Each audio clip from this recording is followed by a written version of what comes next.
همدا دواړې خبرې بیا په راتلونکي درسو کې دوامداره تعقیبوو چې دا مسله څنګه ده. هغه تصویر چې پر پرده اخیستل کیږي هغه ته موږ تاسې څه وایو؟ حقیقي. هغه تصویر چې پر یو دیواله باندې راځي یا پر پرده باندې راځي موږ کولی شو هغه پر یو پرده واخلو. لکه د پروجیکټور تصویر څه دی؟ حقیقي. پر پرده باندې راځي. نو هغه تصویر چې پر یو پرده باندې راځي حقیقي، او هغه تصویر چې موږ پر یو پرده نسو اخیستلی هغه تصویر څه دی؟ مجازي. دا یوه مسله. دا موضوع بیا وروسته تاسو ته ډېر واضح کېږي چې پر پرده اخیستل څه مطلب څه دی، پر پرده نه اخیستل څه مطلب څه دی. اخیستل کېږي پر پرده باندې حقیقي تصویر، نه اخیستل کېږي مجازي تصویر. یو ډول. اوس نو د فزیک د لحاظ څخه، د نور فزیک د لحاظ څخه حقیقي تصویر موږ هغه ته وایو چې منعکسه وړانګې تقاطع وکړي. د منعکسه تقاطع، د منعکسه وړانګو تقاطع، د منعکسه وړانګو تقاطع عبارت د څه څخه راځي؟ حقیقي تصویر. هر کله چې ما تاسو ټول تصویر حقیقي تشکیل شوی تاسې وګورئ حتما منعکسه وړانګو تقاطع کړې، او هر کله چې مو ویل تصویر مجازي تشکیل شوی دا بیا د منعکسه بالکل منعکسه وړانګو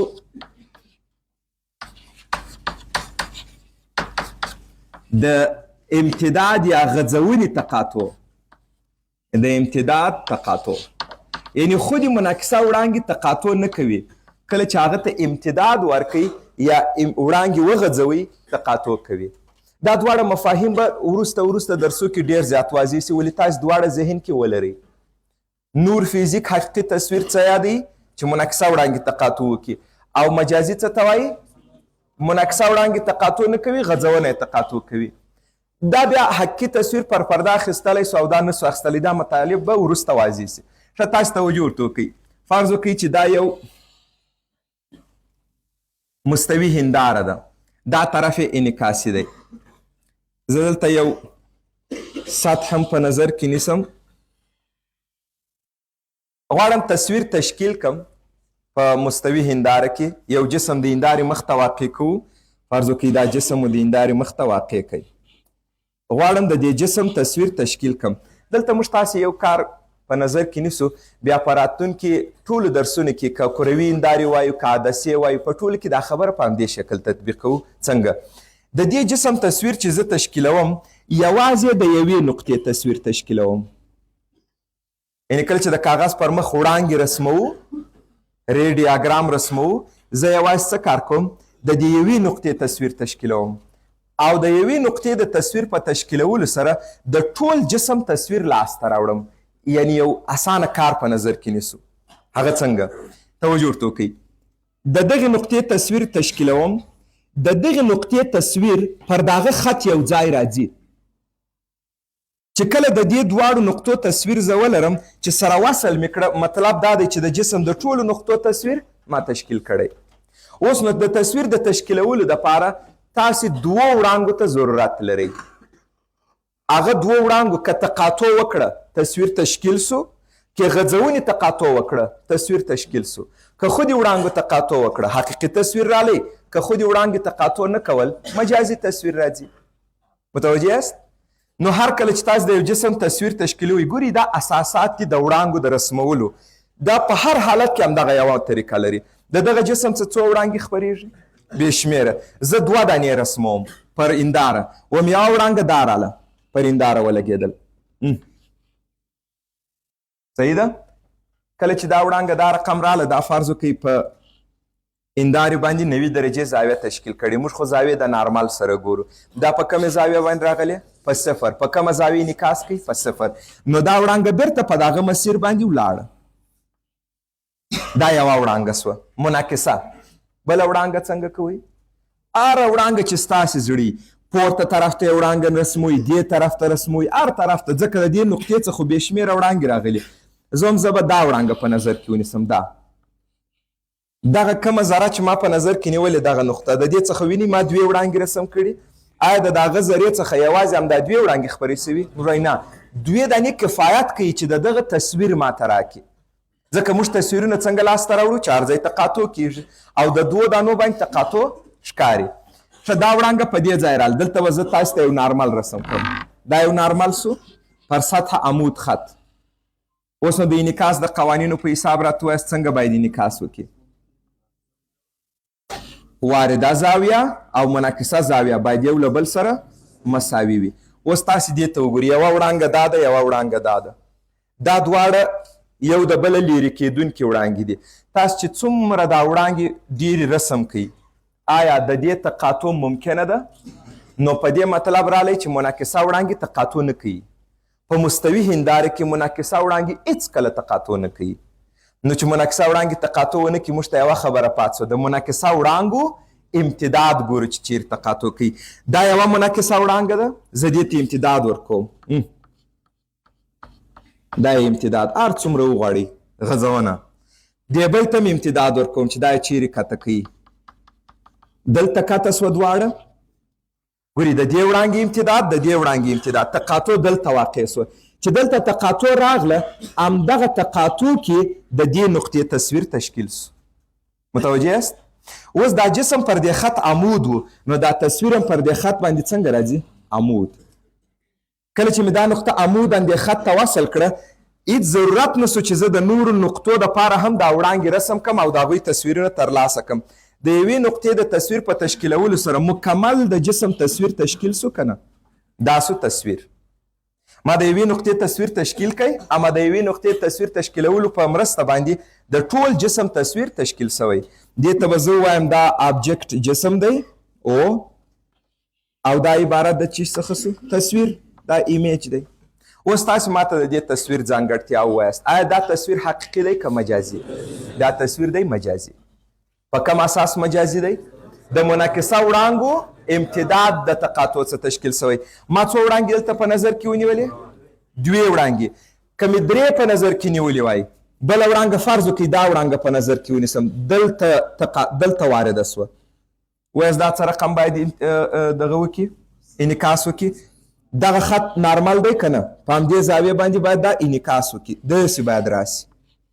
دا یې درېیمه وګورئ درې سره یو بل نه کته کوي د دې غځونه وګورئ د دې غځونه بالکل همدغه نقطه درته راځي اوس نو د تصویر موقعیت خو تشکیل سو په درو وړانګې ما چې درې رسم کړې درې سره دا هلته تقاطع وکړه زه اوس که د دغه څخه 100 وړانګې پر هندارې واردې کړم دا 100 سره دلته تقاطع کوي که نه نو ماته د تصویر موقعیت راکوي ضرورت یې څه دی چې تر 2 ډېر کم ځان ته کار اسانه کوم دا یې من د تصویر د تشکیلولو لپاره څه کار کوم د 2 وړانګو څخه استفاده کوم کومې 2 وړانګې ستا زړه د دې څخه بېل هغه بې شمېره وړانګې تللي دا سو تصویر اوس راځو د دې تصویر ځانګړتیاوې بیانوو په مستوي هنداره کې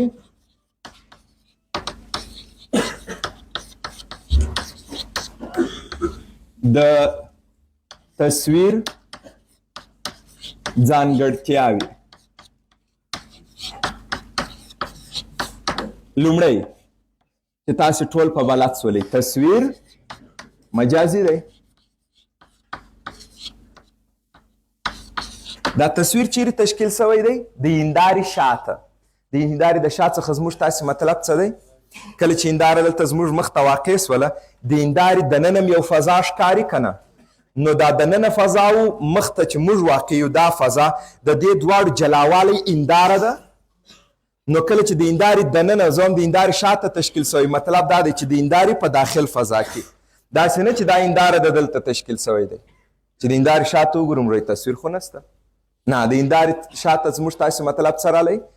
د هندارې داخل کې چې کومه فضا ده او موږ چې په کومه فضا کې واقع یو دا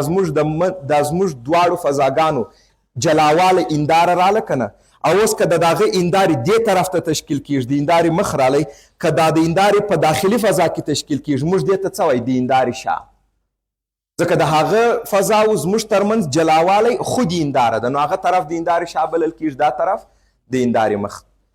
نو تصویر مجازي دی او چیرې تشکیل سوی دی د هندارې په داخل فضا کې مګم دې لفظ بیا موږ تاسې د دې وروسته څنګه تکرارو د هندارې شاته تصویر مجازي دی د هندارې شاته تشکیل سوی دا یوه ځانګړتیا بله ځانګړتیا تصویر راسته دی که چپه دی اول به دا معلوم کړو چې راسته څه ته وایو چپه څه ته وایو تصویر راسته دی که چپه دی؟ راسته تصویر موږ تاسې څه ته وایو او چپه تصویر څه ته وایو؟ تاسې داسې تصور وکئ تصویر داسې تشکیل سوی ګورې دا نوشتې چپه ښکاري دې ته اوس تاسې چپه تصویر وایاست که راسته که داسې تشکیل سي چپه ورته وایاست څوک شته چې راسته ورته ووایي نو موږ وایو چې تصویر داسې تشکیل سوی دی زه نه یم په خبر چې دا راسته دی که چپه دی دغه راسته او چپه چې موږ تاسو په عامیانه لحاظ وایو په نور فزیک کې دا مسله په دې شکل باندې نه ده د تصویر راسته او چپه د جسم په حساب معلومیږي که چیرې هندارې ته جسم داسې واقع سوی وي تصویر یې چې دا رقم رالی موږ ورته وایو چې دا راسته دی که ما هندارې ته جسم داسې واقع کوي تصویر یې داسې رالی دغه تصویر ته زه چپه وایم متوجه سولې اوس ورته ګوري تصویر په دې شکل تشکیل سوی دی دا راسته دی که چپه زوم که جسم د هغه رقم دی نو دا راسته تصویر دی او که جسم دا رقم دی نو دا چپه تصویر دی نو بالاخره پایله یې څه راله که چیرې د جسم او د تصویر جهتونه یو رقم و هغه ته موږ څه وایو راسته فرض وکئ دا یو جسم دی د دې ویکتور د مسلې څه به هم تیر سو ای بي د جسم جهت څنګه دی بي ښکته ای پورته کم تصویر ته اوس موږ تاسې راسته وایو چې په هغه کې بي ښکته وي ای پورته وي که جسم دا رقم وي دا بي دی دا ای دی اوس وایست تاسې کم تصویر ته راسته وایست زوم په جسم کې ای لاندې نقطه ده بي پورته نو راسته تصویر هغه دی چې په هغه کې بي پورته راغلی وي او ای لاندې تاسې د راسته تصویر په مطلب پوه شولئ د جسم په حساب تعینېږي موږ یې نسو کولی چې په خپله ووایو ښه نو اوس وګورئ د دې جسم جهت د تصویر د جهت سره څه رقم دی یو رقم راغلی نو تصویر راسته دی د دغه دوو دایم یو ارتباط وي او دا هر کله په خپلو کې سره یو رقم وي هغه کومه خبره راسته توب او مجازي توب دا نو اوس تاسې که د دې مسلې څخه اسانه استفاده کوئ په یاد ولرئ چې تصویر مجازي وي هغه دایما راسته وي او که تصویر حقیقي رالی هغه چپه راځي متوجه یاست دا نو یو اسانه پایله ده چې کله مخ ته ځو درسونه د هغه به تعقیبوئ وګورئ دایما چې تصویر مجازي راسي بس هغه راسته هم وي نو اسانه د دې ځای څخه هم بیا ویلی سو او کولی سو چې د ډیاګرام په رسمولو سره معلوم کم چې دا جسم راسته و که چپه و تصویر درېیم دا تصویر نظر جسم ته لوی دی او که کوچنی دی نو تاسو په یاد ولرئ چې په مستوي هندارو کې تصویر د جسم په اندازه تشکیل کیږي چې څومره جسم دی هغومره تصویر دی د جسم طول او د تصویر طول که چیرې زه د جسم طول ته او وایم او د تصویر طول ته آی وایم دا دواړه یو له بل سره دایما څه راځي برابر د جسم او د تصویر اوږدوالی یو له بل سره څه برابر یا په دې شکل درته وایم دا لاندې نقطه د جسم ته زه وایم ا دا پورتنۍ نقطې ته وایم بي د تصویر لاندې نقطه څه راله ا زوار به ورته وایم او دې ته به وایم بي زوار اوس وایاست د جسم طول څومره دی د جسم طول دی ا بي صحیح خبره ده ا بي د تصویر طول څومره دی ا زوار بي زوار په مستوي هنداره کې دا د تل او تل دپاره مساوي وي نو مستوي هنداره څه ډول تصویر تشکیلوي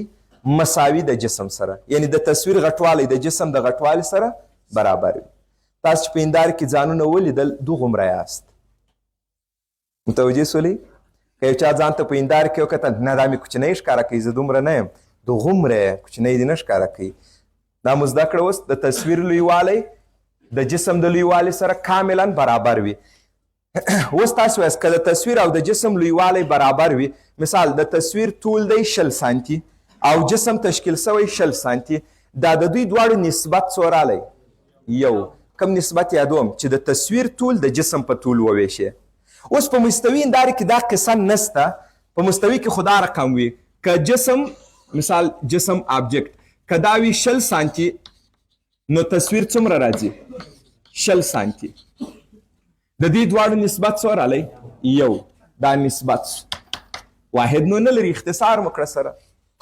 که چیرې په مستوي هنداره کې دایم قسم داسې وي د جسم او د تصویر طول دایما برابر وي اما تاسې مستوي هنداره پرېږدي په مجموع کې که داسې یعنې یو حالت وي چې جسم وي 60 سانتي متره خو تصویر یې راسي 40 سانتي متره اوس دا نسبت څو راځي 2 چې د تصویر طول د جسم په طول وویشي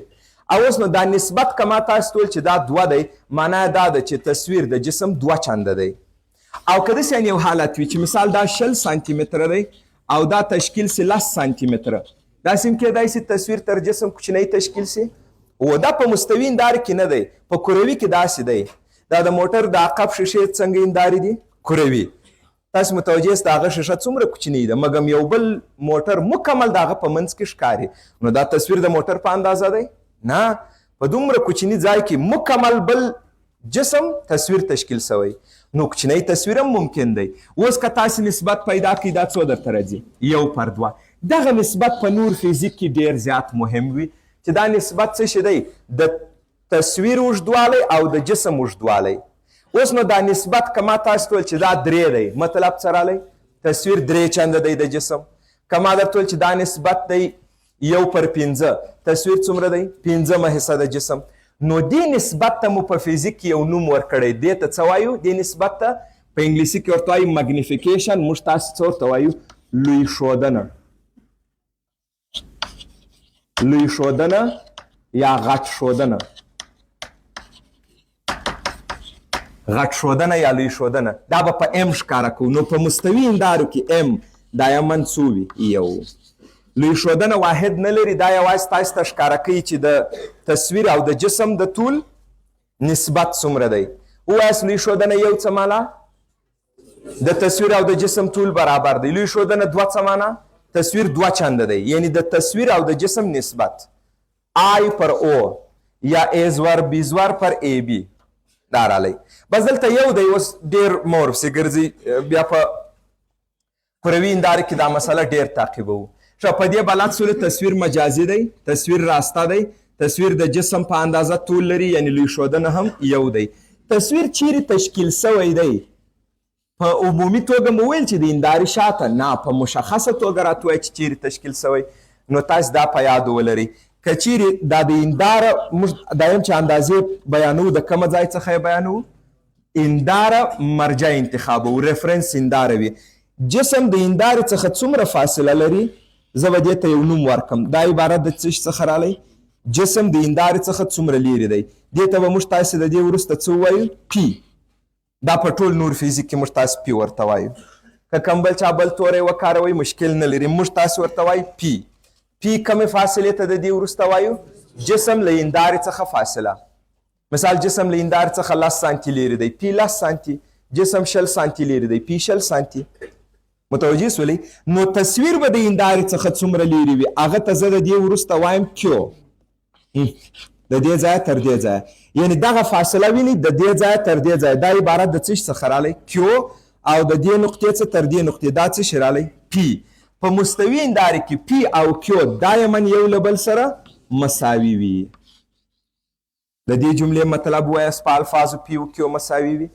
یعنی چې څومره جسم لیرې دی د هندارې څخه تصویر هغومره د هندارې څخه لیرې تشکیل کیږي که جسم د هندارې مخ ته په 15 سانتي کې واقع وي تصویر د هندارې شاته په 15 سانتي کې تشکیل کیږي که جسم د هندارې مخ ته په 60 سانتي کې واقع وي تصویر د هندارې شاته په 60 سانتي کې واقع کیږي نو پی او کیو هم په مستوي هندارې کې دایما یو له بل سره برابر وي نو دې کار ډېره زیات اسانه سو موقعیت د تصویر لویوالی او کوچنوالی نوعیت د تصویر راسته دی که چپه همدغه ټولې خبرې خو سوې ځانګړتیاوې نو په مستوي هندارې کې د تصویر ځانګړتیا مکمل موږ تاسې زده کړه